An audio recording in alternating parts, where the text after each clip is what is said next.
তো বন্ধুরা পিন্টুদার চা দোকানে যায় চা খেতে যায় আমার কাছে এভাবে লুচি ভাজা করাবে আমি কখনো ভাবিতে পারি নাই। তো বন্ধুরা আজকে সকালবেলায় ঘুম থেকে উঠে আমি এমন কিছু দেখবো আমি কখনো ভাবিতে পারি নাই রে। তো হ্যাঁ দেখো বন্ধুরা আজকে আমাদের এই ছাগল বাচ্চাটাই আমাদের আজকে ঘরের ভাত রান্না করে দিচ্ছে।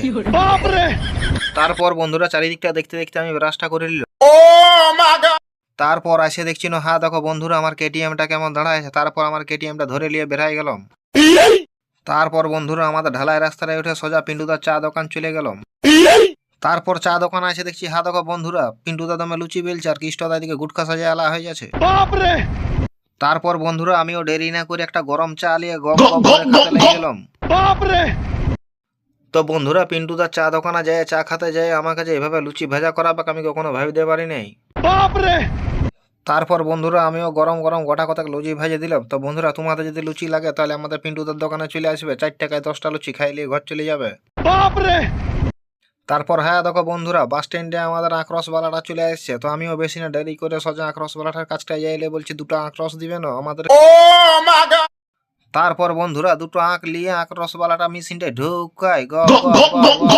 তারপর বন্ধুরা আক্রসটা ছাইকে এমন আমাদেরকে দিয়ে দিল না। তারপর বন্ধুরা 2 গ্লাস আক্রস নিয়ে আমিও পিন্টুদার দোকানে এসে মাইরে দিলাম।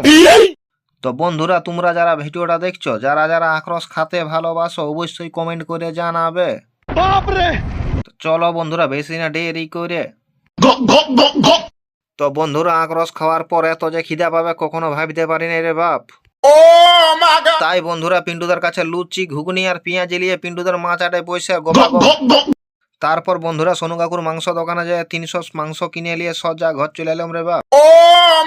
তারপর বন্ধুরা ঘরে মাংসটা আমি নিয়ে এসে দেখছি মা ঘরে নাই রে বাপ। তারপর বন্ধুরা ভিডিওটা কেমন হয়েছে তোমরা কমেন্টে জানাবে গো।